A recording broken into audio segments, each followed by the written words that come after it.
मेरे साथ है बालकृष्ण जी मित्तल। ये गंजवासुदा में जानी मानी हस्ती है।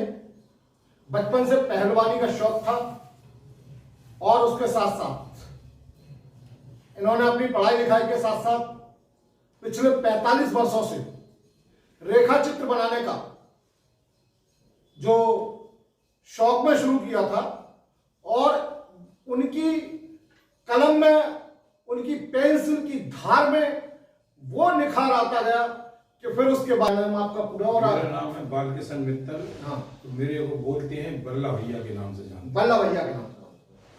और मेरा व्यवसाय है LIC एजेंट। अच्छा, 41 साल से मैं बीमे का काम कर रहा हूँ, भारतीय जीवन बीमा निगम का अभी करता हूँ। लेकिन ये बचपन से मेरे को शौक रहा जी। और ये शौक बचपन से ये लगा है मेरे को चित्रकला का, तो देख देख के मेरा मन होता था कि मैं चित्र बनाना सीखूं। और पेपर की कटिंग निकलती थी, पेपर में कहीं फोटो आता था तो मैं उसमें से फोटो काट लाता था और उस पर जो है ना चित्र बनाता था। छोटी सी फोटो 3 इंच 4 इंच की, उसको बना कर मैं 12 इंच तक की बना लेता था। ब्लैक एंड व्हाइट फोटो आती थी, लेकिन वो भी मैं बना लेता था। और उसमें मेरे पास जो बनाया हुआ है 250 कलेक्शन है। 250 चित्र आपके पास अभी कलेक्शन में है। कलेक्शन में है। तो इसमें किस तरह के चित्र आपने बनाए? धार्मिक भी बनाए हैं, राजनीतिक भी बनाए हैं, स्वतंत्रता संग्राम सेनानियों के भी बनाए हैं, राजनेताओं के भी बनाए हैं। सभी तरह के चित्र हैं मेरे पास।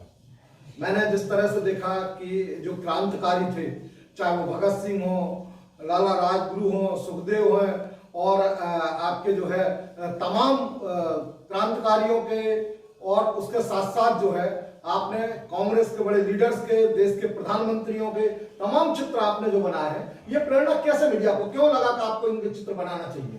इसलिए प्रेरणा मिली कि मेरे को बचपन से ही शौक रहा बनाने का।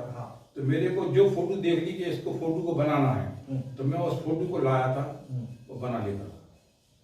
आपने अपने परिवार के लोगों को भी बनाया, तो परिवार में आपने प्रमुख रूप से किस किस के चित्र बनाए? पिताजी का बनाया है, माताजी का बनाया है, बड़े भाई साहब का बनाया है, मेरे बेटे का बनाया है मैंने, और खुद का भी बनाया है। वहीं दूसरी तरफ अगर आप बात करें तो आपने अटल बिहारी वाजपेयी, मुरारजी देसाई, लोकमान्य तिलक, कबीर और सरस्वती जी, गणेश जी, शंकर भगवान, और जैसा कि आज पूरे देश में इस समय माहौल बना हुआ है भगवान राम का, तो भगवान राम की भी आपने एक बड़ी चित्र श्रृंखला तैयार की है। तो ये सब चूंकि इन सब में बड़ा अंतर है। राजनेताओं के चित्र सीधे सीधे फोटो हुआ करते हैं, लेकिन धार्मिक फोटोओं में उनके जो है वाद्य यंत्र होते हैं, उनके साज सज्जा के सामान होते हैं, और दूसरी चीज ये कि वो बहुत ही बारीकी और नक्काशी के साथ काम करना पड़ता है। तो सब ईश्वरीय देन है। जो कुछ भी मैं देखता था वैसा का वैसा फोटो बना लेता हूँ। आपने कहीं से सीखा या कोई कोर्स किया है? नहीं, कहीं नहीं सीखा। कोई कोर्स नहीं किया? कोई नहीं, बगैर कोर्स का ही काम है सब। तो मतलब ये कैसे आपने कागज और पेंसिल उठाई और पेंसिल को छीला और उसके बाद शुरू हो गए, तो ये कैसे संभव हुआ? जी, ऐसे संभव हुआ कि हमारे पिताजी के पास उस समय पैसा नहीं था, परिस्थिति कमजोर थी, कलर ला नहीं सकते थे हम महंगे, तो हम पेंसिल ले आते थे 2 रुपए वाली, और 2-3 तरह की पेंसिल लाए और उनको छील गए, और कार्ड शीट होती है एक बड़ी, उसके 4 टुकड़े करे। कोई गुरु या कोई जो है किसी प्रकार का कोई प्रशिक्षण हासिल नहीं, बगैर गुरु के ज्ञान मिला है ये मेरे को। ये कह सकते हैं ईश्वरी प्रदत्त ज्ञान, ईश्वरीय देन है ये सब, है ना? बिल्कुल सही बात है।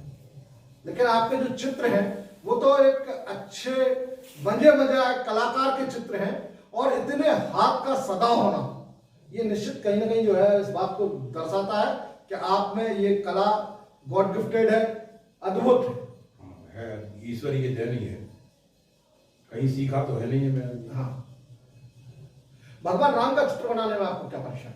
कुछ नहीं हुई परेशानी, बिल्कुल सुविधा से बन गया, सरल तरीके से। सौगंध राम की खाते हैं, मंदिर वहीं बनाएंगे, वही मंदिर का फोटो है। अच्छा, जो मंदिर अयोध्या में इस समय बन रहा है उसी मंदिर का फोटो बना? उसी मंदिर का फोटो है वो भी। आपने सरस्वती जी, लक्ष्मी जी, गणेश जी, तमाम भगवानों के फोटो? सभी भगवानों के बनाए। अच्छा, आप क्या कहना चाहेंगे हमारे दर्शकों को कि अगर उनके अंदर लगन है किसी चीज की, कोई सीखने की प्रेरणा है, तो भले वो आर्थिक तंगी में रह रहे हो, कहीं पे भी रह रहे हो, छोटे से कस्बे में रह रहे हो, गांव में रह रहे हो, लेकिन अगर उनके अंदर हुनर है तो वो कैसे निखारा जा सकता है? वो ऐसे ही निखारा जाता है कि डेली अभ्यास करे उसका, तो चित्र बनाता रहे तो वो खुद अपने आप जो है कला निखर के आती है, सीख जाता है आदमी। तो दोस्तों, ये थे मेरे साथ बालकृष्ण जी मित्तर, जिन्होंने बड़ी अद्भुत सी बात कही, बड़ी विचित्र बात कही कि बिना कहीं कोई प्रशिक्षण लिए, बिना कहीं कोई कुछ सीखे और बहुत अच्छे से अपनी अभ्यास के दम पर जिस तरह से उन्होंने रेखा चित्र बनाए, पेंसिल और कागज पर जो है तमाम तस्वीरें उकेर के मुंह बोलती हुई तस्वीरें बनाई, ये उनकी अपनी खुद की विधा है, उनका अपना खुद का जो है काम है। नमस्कार।